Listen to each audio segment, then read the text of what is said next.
Intencionalmente esencial quiere decir que todo lo que hago tiene que tener un objetivo.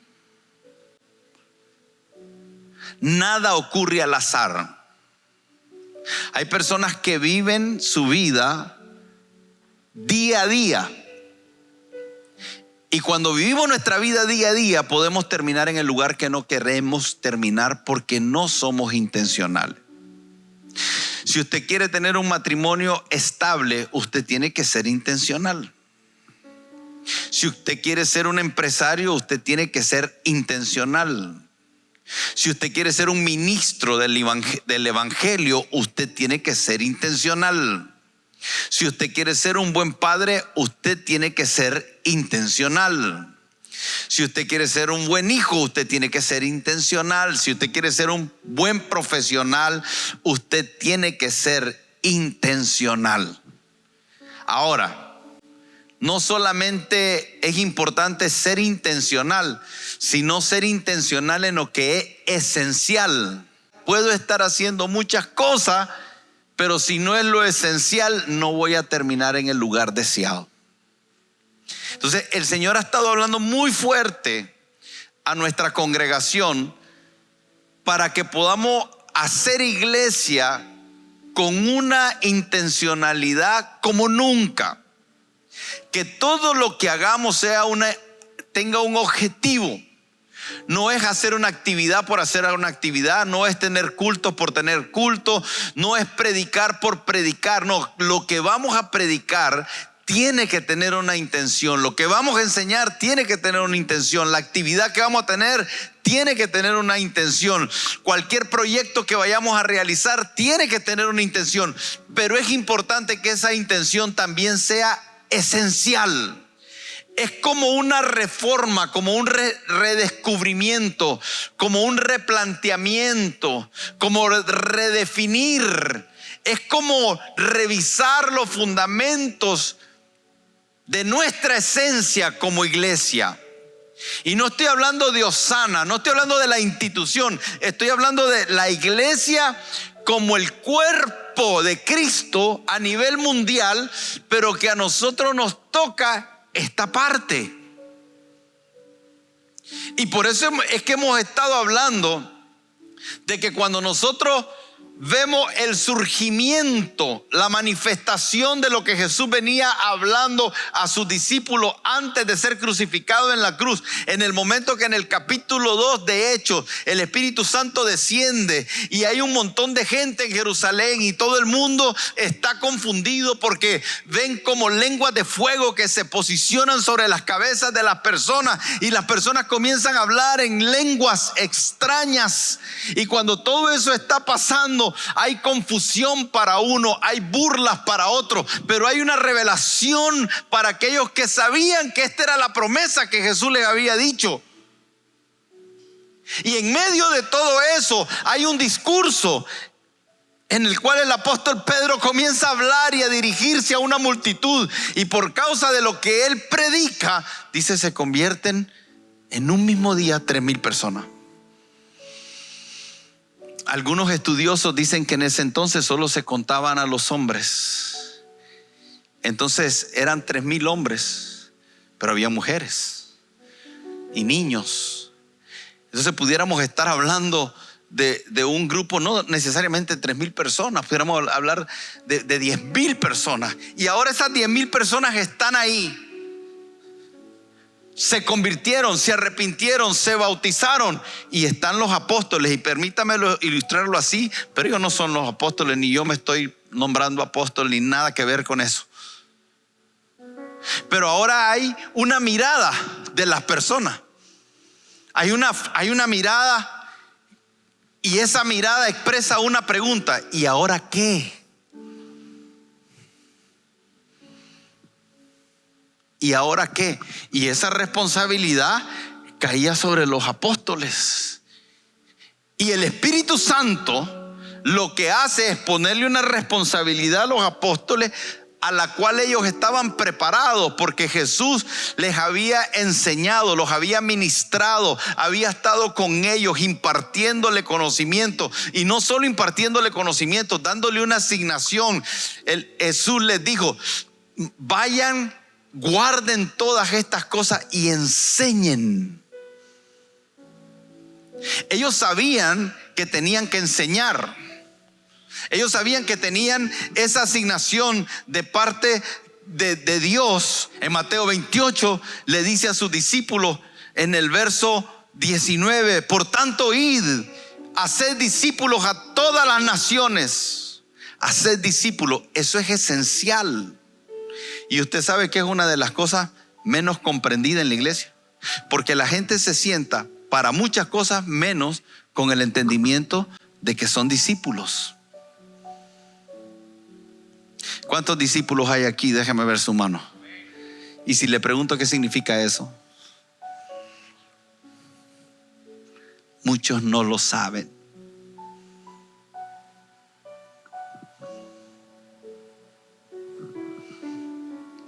Muchos no. Pastor, en el griego original, discípulo significa aprendiz. Podés saber griego, arameo y hebreo y no entender lo que es ser un discípulo.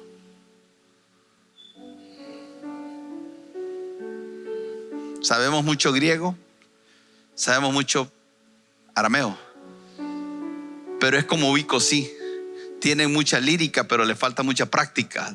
Por tanto, id y haced discípulos a todas las naciones, bautizándolos en el nombre del Padre y del Hijo y del Espíritu Santo. Y escuche, aquí está el mandamiento: enseñándoles que guarden todas las cosas que os he mandado. Y he aquí, yo estoy con vosotros todos los días hasta el fin de los tiempos. Cuando nosotros leemos lo que pasa después de esa conversión de 3,000, es cuando dice Hechos capítulo 2 verso 42: y perseveraban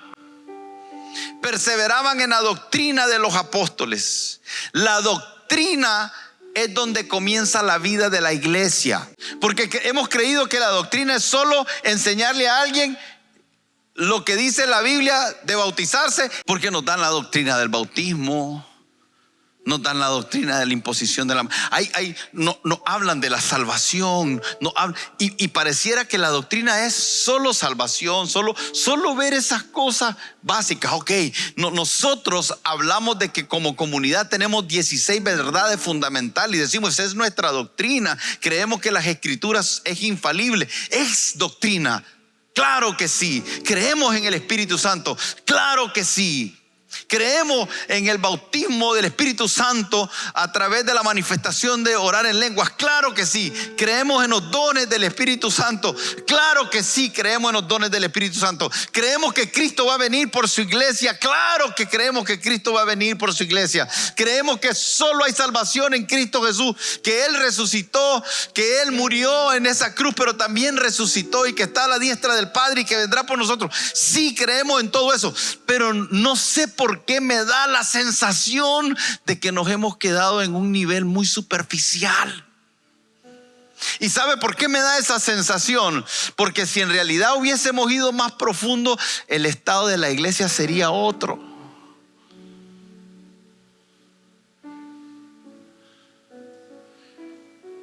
El estado suyo y mío sería otro. Y tenemos muchas personas que han oído muchas cosas, pero no han entendido en realidad de qué se trata. Y usamos la palabra doctrina y doctrina y doctrina y doctrina. Y lo primero que nos dice aquí la palabra de Dios después que se convirtieron es: perseveraban en la doctrina. Y la doctrina es fundamental, claro que sí, porque es donde comienza toda la vida de la iglesia. Pero ayúdeme a decir: toda la vida.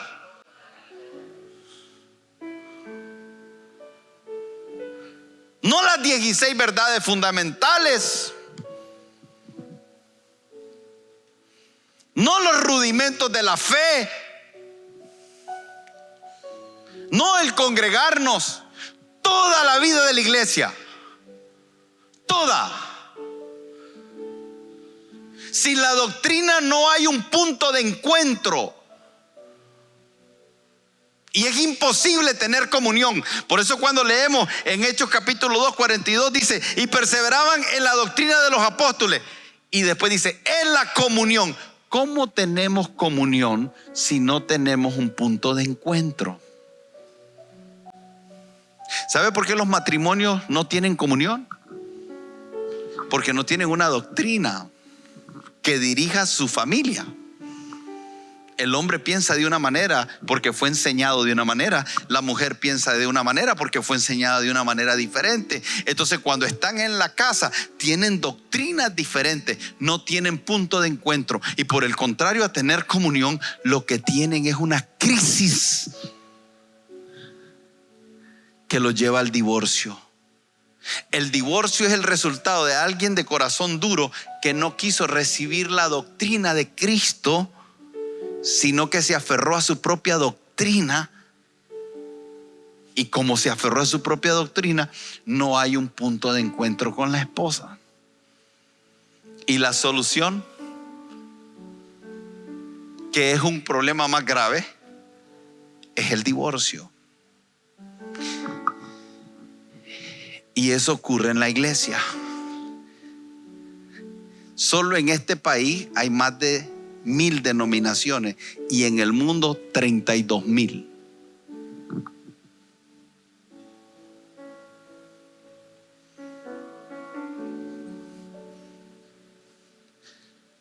Porque comenzamos a hacer doctrina de todo.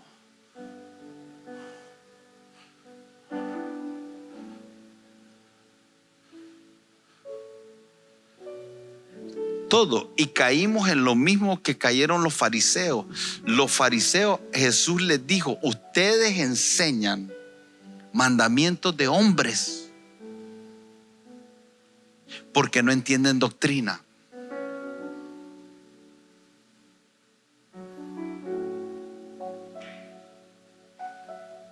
Y tenían leyes para todo. Y por eso aún los fariseos estaban fragmentados, los saduceos estaban fragmentados, y aún dentro del pueblo judío hasta el día de hoy están los ortodoxos y están los otros, porque cada uno de ellos, la misma escritura, el mismo Torá, diferentes interpretaciones. Pero en el principio de la iglesia dice la escritura, perseveraban en la doctrina de los apóstoles. Pero nosotros vamos a ver algunas cosas que el mismo Espíritu Santo advierte que ocurrirían aún cuando los apóstoles tenían una doctrina muy fresca, una enseñanza muy fresca. Las palabras de Jesús las tenían muy en mente. La presencia de Jesús estaba muy tangible en la gente porque 500 lo habían visto resucitar. Y dice la escritura que después de resucitado por 40 días todavía les continuaba enseñando acerca del reino. Una cosa es aprender de Jesús vivo en carne y otra cosa es aprender de Jesús resucitado. No es porque Él no pudiera enseñarnos en la carne lo que nos podía enseñar resucitado, sino por la impresión nuestra. Estoy viendo al Cristo resucitado. Hay un efecto psicológico, emocional, espiritual. Hay un efecto diferente. Cuando estaba en la carne, tal vez decía, ¿será? ¿O será que se equivoca Jesús? No, si Él es el hijo del carpintero. No, si Él no es parte del Sanedrín, ni parte del sumo, nada que ver con el sumo sacerdote. Pero el Cristo resucitado, en eso perseveraban, en la doctrina de los apóstoles. Entonces la iglesia primitiva le dio prioridad. La prioridad, por eso prioridad es lo que está en el primer lugar. Por eso es que cuando usted le dice perseveraban en la doctrina, primero doctrina. Usted quiere ser alguien de una fe fuerte, saludable, estable, certera, efectiva, productiva, agradable a Dios, tiene que ser un hombre de doctrina.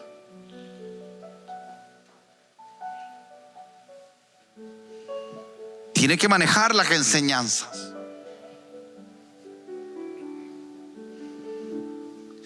Y dígame si no, y mire que no estoy peleando, dígame si no. Hay algunos que el único momento que oyen algo de Dios es cuando vienen a la iglesia. Y algunos ahorita están pensando en la carne asada. O sea que ni siquiera aquí estás prestando atención. Y es peor aún, algunos pueden estar cuestionando lo que oyen. Entonces no tenés un momento donde estés edificando tu vida con una enseñanza que es lo que va a sostener y es lo que sostiene toda tu fe.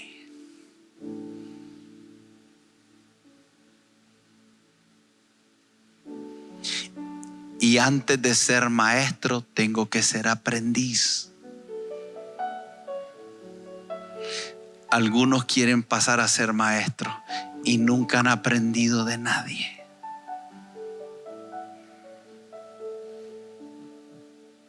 Solo en la iglesia ocurre eso. Porque los arquitectos van a la universidad a oír a arquitectos. Y los doctores van a la universidad a oír a doctores. Y los ingenieros van a la universidad a oír ingenieros. Pero los recién convertidos que no han tocado ninguna Biblia vienen a la iglesia a decirle a cualquiera que esté hablando: es que yo opino, es que a mí me parece, es que yo pienso.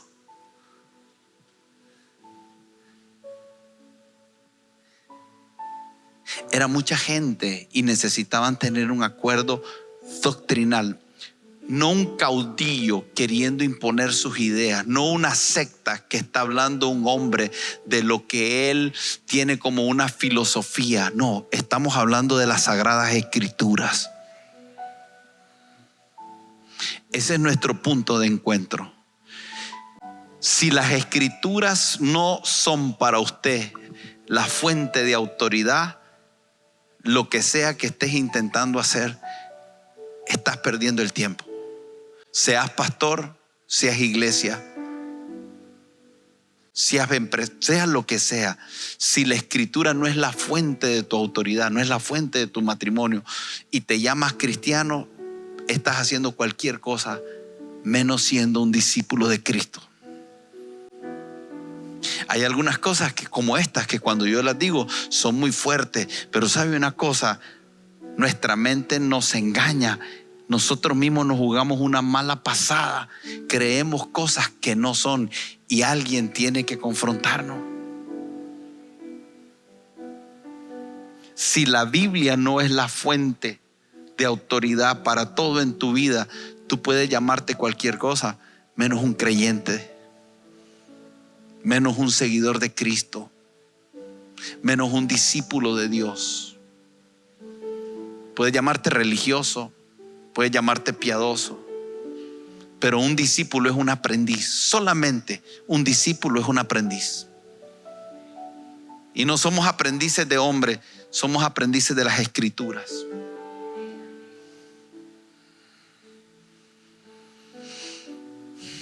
Y la iglesia primitiva le daba prioridad a esto. Entonces, cuando hablamos de doctrina, estamos hablando de enseñanza. Y las Escrituras nos definen como experto o como inexperto. Hebreos capítulo 5, verso 11, rápido por favor. Acerca de esto tenemos mucho que decir y difícil de explicar. Y tenga cuidado, porque cuando nosotros leemos eso hasta ahí y no entendemos el contexto, pareciera ser que las Escrituras son difíciles de explicar. No, hermanos míos. La Biblia dice que ninguna escritura es de interpretación privada. Usted sabe que las Escrituras están hechas de tal manera que alguien de sexto grado las puede entender.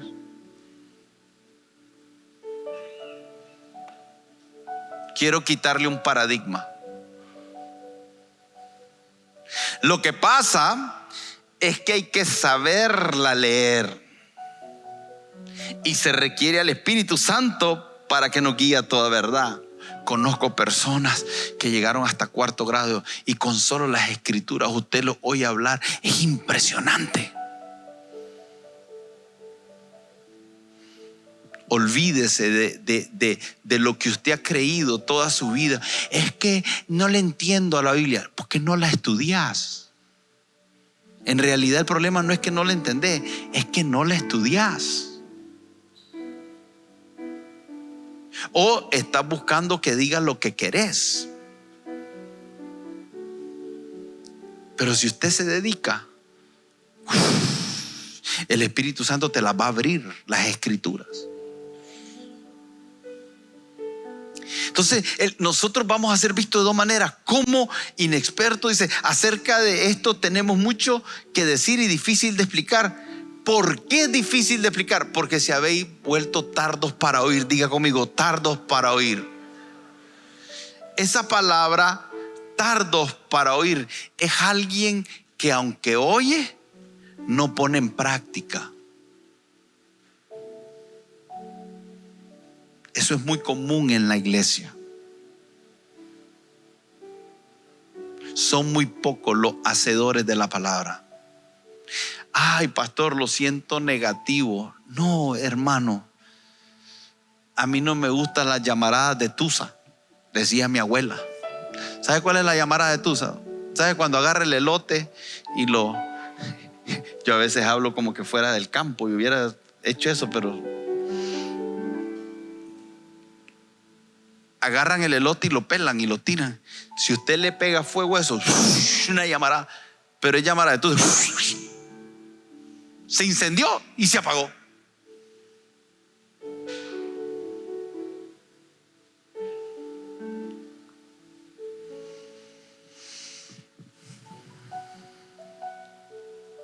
Oís, te emociona, no haces. A eso se le llama inexperto en la palabra. Y esa palabra inexperto carece de entrenamiento y carece de práctica. Entonces, ¿cómo podés enfrentar la vida si careces de entrenamiento y careces de práctica? Por eso es que hay que ser discípulo. ¿Quién te entrena y dónde practicas? ¿Quién te entrena cómo dirigir tu familia? Y practicas. Pero por otro lado están los maduros. Dice, no, difícil por cuanto habéis tardado para oír. Dice, porque debiendo ser ya maestro, después de tanto tiempo, después de tanto tiempo. ¿Cuál es tu tiempo? Si yo te pregunto cuál es tu tiempo, terminarías concluyendo que ya deberías ser maestro. Y si terminas concluyendo que ya deberías de ser maestro, ¿por qué no lo eres? Primera de Timoteo capítulo 3 verso 14, Pablo le escribe a Timoteo y le dice, esto te escribo aunque tengo la esperanza de ir pronto a verte, para que si tardo sepas cómo debes, ¿qué cosa? ¿Qué cosa? ¿Qué cosa? ¿Dónde? Pero en la casa de Dios no sé quién lo dijo, que es el templo de 4 paredes. Yo soy la casa de Dios. Usted es la casa de Dios. Y cuando estamos juntos aquí, somos la casa de Dios. Entonces Pablo le está diciendo a Timoteo, te voy a escribir porque si no llego pronto, para mí es muy importante que sepas cómo conducirte en la casa de Dios, que es la iglesia del Dios viviente, columna y baluarte. Diga conmigo, columna y baluarte. Usted ha oído cuando alguien le llama baluarte. Cuando usted oye a alguien decir baluarte, usted está escuchando una de las palabras que puede elevar el ser lo más alto. Y Pablo le llama a la iglesia baluarte, columna y baluarte de la verdad, a través de la doctrina. ¿Cómo opera la iglesia? ¿Cómo debe de operar? ¿Cuál es la dinámica? ¿Qué es lo que dicen las escrituras? Y desde ahí yo me posiciono con una perspectiva celestial y divina. Entonces ya no se trata de lo que yo creo, de lo que yo quiero, de lo que yo necesito. Es desde la perspectiva divina, cómo me conduzco en la casa. Por eso la doctrina no es solo enseñanza, es vida.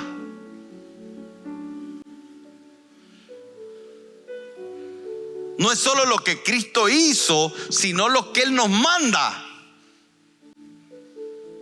como estilo de vida. Y ahí es donde nos quedamos en corto, en ese sentido. Y Pablo le dice a Timoteo ahí, porque Jesús les enseñó a los discípulos tenían que enseñarle a sus discípulos, y eso se tenía que reproducir, esa doctrina, para que llegue hasta el día de hoy. Y por eso en 2 de Timoteo capítulo 3 verso 10, Pablo le dice a Timoteo: pero tú has seguido mi doctrina. Pero lo lleva a un nivel fuera de serie, porque le dice: has seguido mi doctrina, pero mi conducta también. O sea, la doctrina nunca fue para que adquiramos un conocimiento para debate, sino para que produzca una conducta en nosotros. Hay muchas personas que generan debates doctrinales, pero nunca lo llevan a un estilo de conducta. Ese tipo de persona no está interesado en el cambio, no está interesado en el carácter de Cristo en ello, está interesado solo en generar debate. Cuando usted escucha a alguien que quiere hablarte de doctrina y que quiere enseñarte doctrina y que quiere debatir doctrina, pero tú no miras la actitud del corazón para generar un cambio de conducta, no pierdas el tiempo.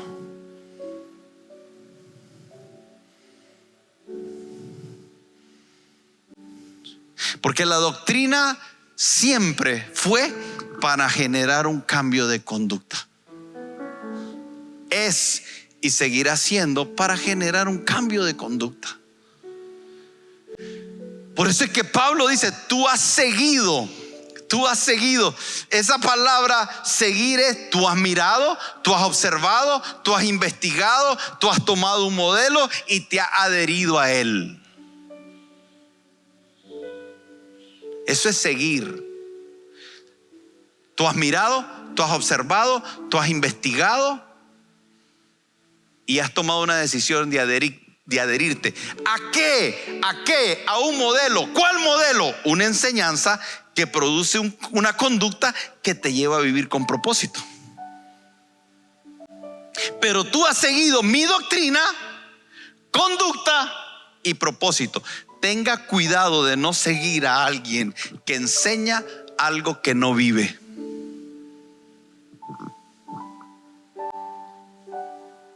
Y ahí nos vamos a ir metiendo profundo.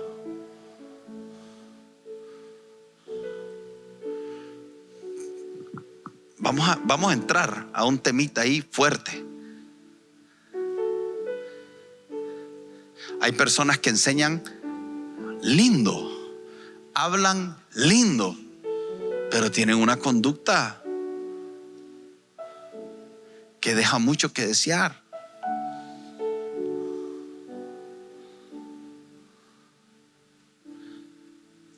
La gente se va por la finta. Y Jesús dijo: por sus frutos, los frutos son la conducta. O sea, la iglesia está diseñada para tener una doctrina que produce conducta que nos lleva al propósito. Mucha gente nunca va a descubrir su propósito porque no han recibido la doctrina ni han querido adaptar su conducta. Y se preguntan: no sé para qué estoy aquí. ¿Quieres descubrir con mayor facilidad tu propósito? Estudia la doctrina, moldea tu conducta a la doctrina y después hablemos de propósito. Pero aquí estoy, úseme, pastor. Pero ¿qué voy a usar? explícame tu doctrina, mostrame tu conducta. No, pero úseme, mire, yo soy bueno predicando. Y es que Dios no anda buscando predicadores, Dios anda buscando gente que sea formado a la medida de la estatura del varón perfecto que es Cristo.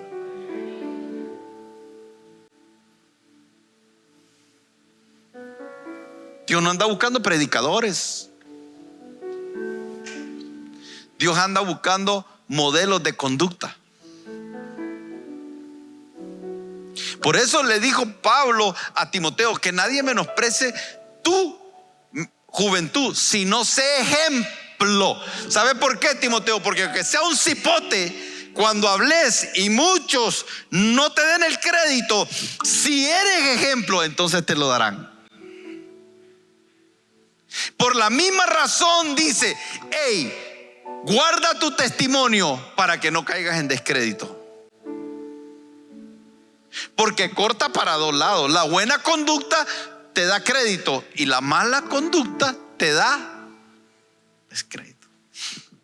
Tú has seguido, te has adherido a una conducta que produce propósito, fe, longanimidad, amor, paciencia, etcétera, etcétera, etcétera. Le está diciendo Pablo: hay algo que seguiste, pero ahora aquí viene una advertencia. En esas cartas de Pablo a Timoteo, en Timoteo capítulo 4 verso 1, te encarezco delante de Dios. Escuche esto y preste atención. Te encarezco delante de Dios, le dice Pablo a Timoteo, y del Señor Jesucristo, que juzgará a los vivos y a los muertos en su manifestación y en su reino. Que prediques la palabra. Que prediques ¿qué cosa? Que prediques ¿qué cosa? Que prediques ¿qué cosa? ¿No pareciera algo innecesario eso? ¿Para qué mencionar eso? No, hoy más que nunca eso es relevante, porque mucho se predica, menos a veces la palabra.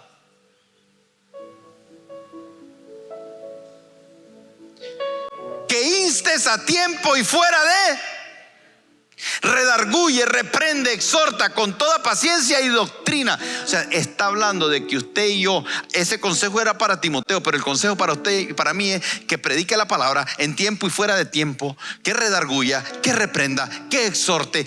Usted sabe lo que es vivir así. Así estamos supuestos a vivir usted y yo. Y no es que vamos a andar el púlpito guindado aquí y en cualquier momento predico. Y andar la Biblia aquí abajo. Usted anda la Biblia aquí en el corazón, y en su boca está la palabra todo el tiempo. Todo el tiempo. Y no tiene que decirle a alguien: te voy a reprender, te voy a exhortar. No, hable. El 90 y pico % de mis conversaciones giran en torno a esto. Y los que han hablado conmigo, hablo de esto.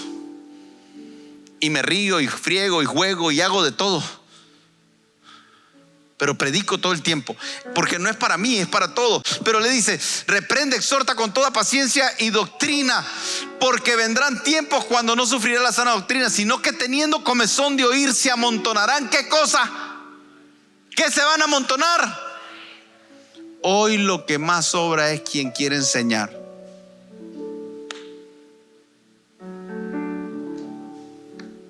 Mire qué interesante, porque hay alguien que tiene comezón de oír. Vení, vos sos el de la comezón.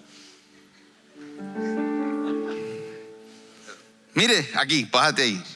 Vos tenés comezón de oír y ahora se amontonan maestros. Vengan los tres, montoneros. Bájense una grada. Ahí. Escuche, algunos tienen comezón de oír. Y hay un montón de maestros amontonados. Pero este es un diseño satánico. Porque lo que él tiene es comezón de oír. ¿Sabe lo que significa comezón de oír? Lo que significa es: quiero oír algo nuevo que no he oído, pero que me conviene. Y ahora hay una peleadera de los maestros por el que tiene comezón de oír. Se están matando. Estos maestros identifican ¿quiénes son los que tienen comezón de oír?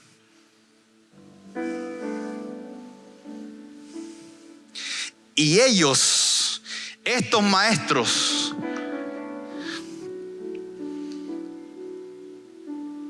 hacen todo un diseño basado en lo que puede atraerlo a él. Por eso es que dice: vendrán tiempos cuando no sanarán, sino que teniendo comezón de oír se amontonarán maestros conforme a sus propias, no motivaciones correctas, sino que ahora hay algo que te motiva, y a veces es sin ser malo, hermano. Y se lo dice alguien que viene de pasar por muchas cosas que yo creí que estaban bien y no estaban bien. Pero hay muchos que solo están buscando plataforma, ganancias deshonestas, fama, vanagloria, control, etcétera, etcétera, etcétera. Hay tantas cosas que pueden motivar a alguien a quererle servir a Dios desde sus asuntos no resueltos. Por eso es que antes de ser maestro es bueno que seas aprendiz, porque en ese proceso es que el Señor te va a sanar. Pero el deseo de Dios es que seas maestro. Amén. Y se apartarán. ¿De dónde se van a apartar?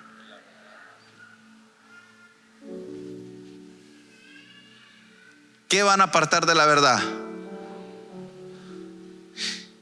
Eso es aquellos que no quieren oír lo que no les conviene oír, porque no quieren dejar algunas conductas en su vida pecaminosas y apartan el oído. Y van a encontrar el lugar donde lo habiliten en el error. Ese lugar está preparado. Cuando alguien que se aparta de la verdad comienza a tener comezón, que pica, no te preocupes, que Satanás te va a encontrar a alguien que te lo rasque.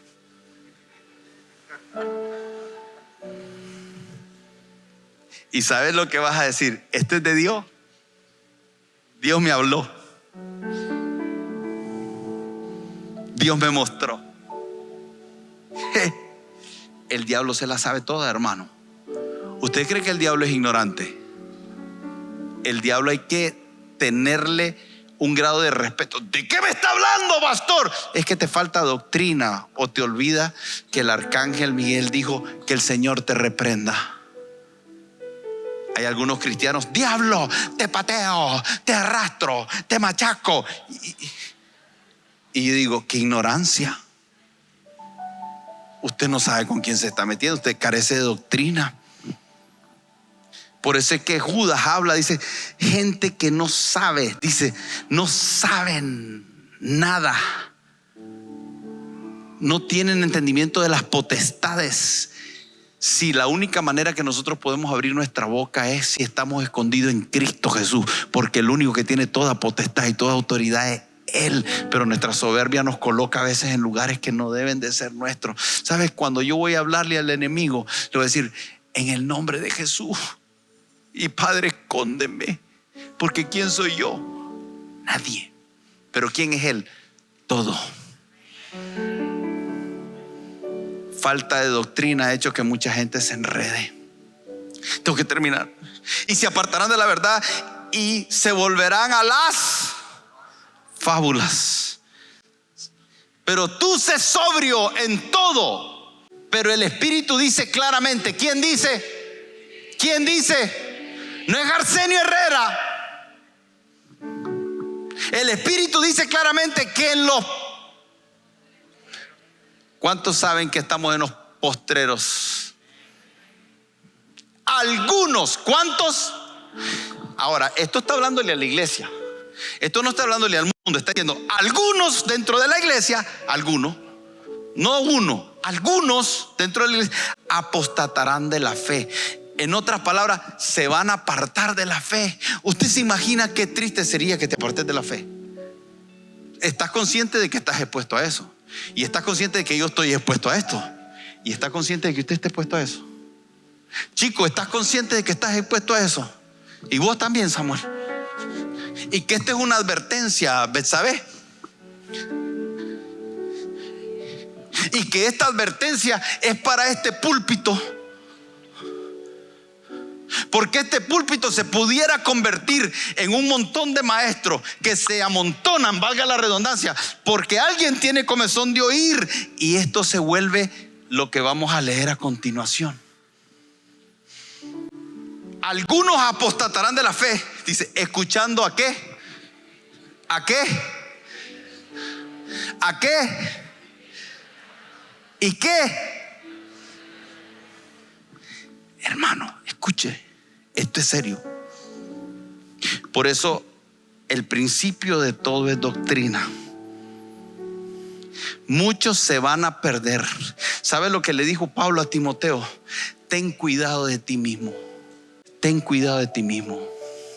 Diga conmigo, tengo que tener cuidado de mí mismo. Eso es para usted y para mí. ¿Estamos de acuerdo? Y entonces mire, primero tengo que tener cuidado de mí mismo y después tengo que tener cuidado de la doctrina. ¿Qué clase de clavo? Y escuche por qué. Ten cuidado de ti mismo y de la doctrina. Persiste en ello, pues haciendo esto, ¿qué ocurre? ¿Qué cosa? Ten cuidado de ti mismo y de la doctrina, persiste en ello, pues haciendo esto, ¿qué cosa? Pongámoslo en negativo. No persistas en esto, y haciendo esto te perderás tú y perderás a los que te oyen. ¿Usted cree que usted debe andar con alguien solo porque le cae bien?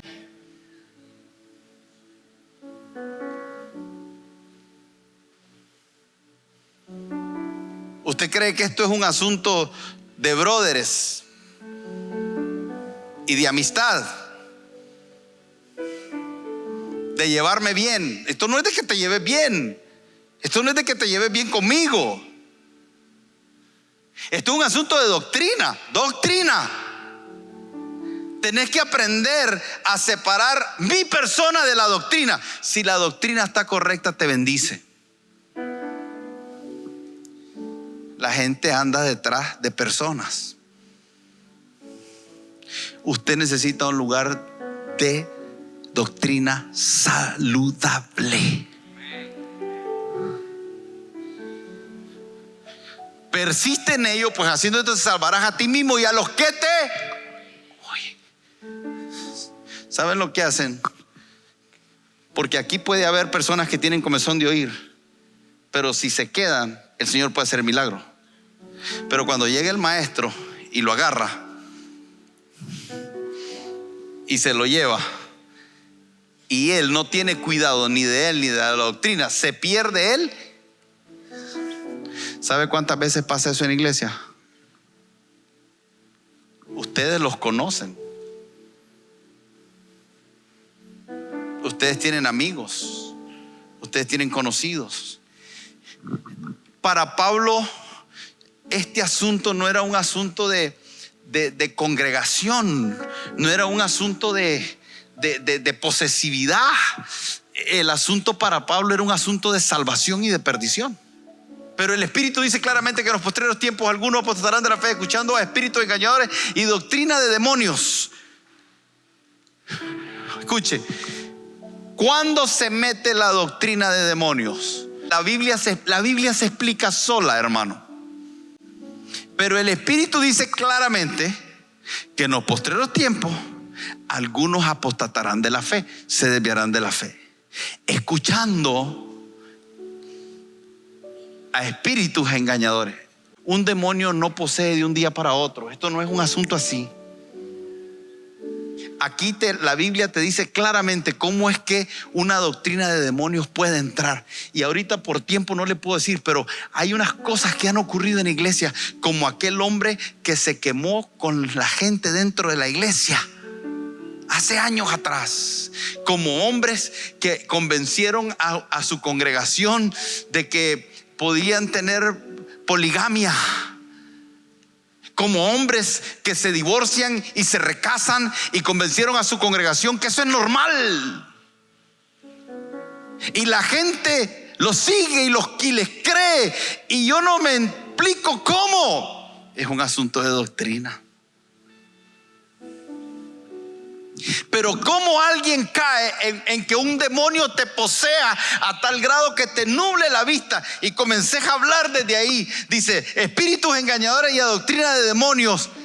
Siguiente versículo. ¿Por qué cosa? ¿Por qué cosa? ¿De quiénes? Que teniendo cauterizada la conciencia prohibirán casarse. Eso es una doctrina. No hay mentira piadosa. No hay mentira blanca. No hay mentira para hacer sentir bien a alguien. Uno no puede vivir una doble vida. Un pastor que vive una doble vida, un pastor que se para en un púlpito ahí a hablar lo que no cree, lo que no practica, lo que no vive. Una persona que comienza a hablar y es mentiroso, se vuelve hipócrita. Y en el contexto que está hablando esta hipocresía es en el contexto de doctrina. O sea que lo que está diciendo es: estás enseñando algo que vos no practicás, y si no lo practicás no crees en eso, y eso es hipocresía. Y te haces un mentiroso.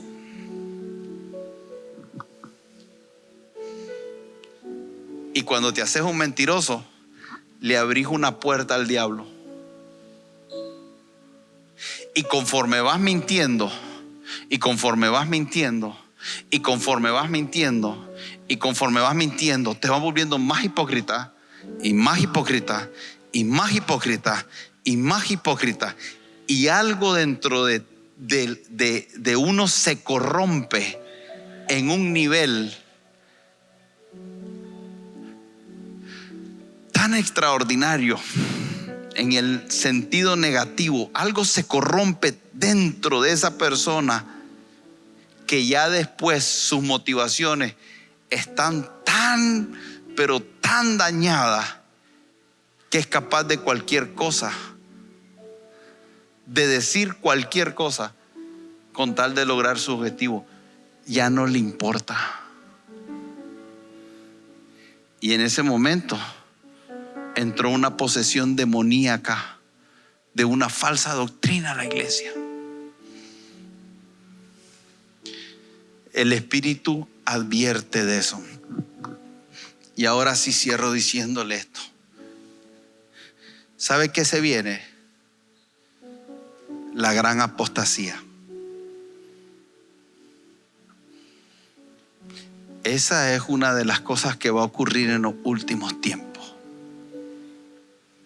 Usted tiene que fundamentar su casa, su vida espiritual, en una doctrina tan sólida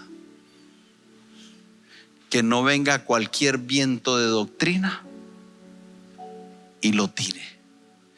Porque la gran apostasía es para la iglesia. Es la iglesia y muchos en la iglesia los que se van a desviar. Y por favor, no cometa el error de pensar en Osana o pensar en Nicaragua. Es un asunto mundial. Y el diablo salió como nunca, con falsas doctrinas como nunca. Y los inexpertos en la palabra de Dios son los más vulnerables. El que no conoce escritura será el más vulnerable. Usted tiene que cubrir su vida espiritual con la palabra de Dios.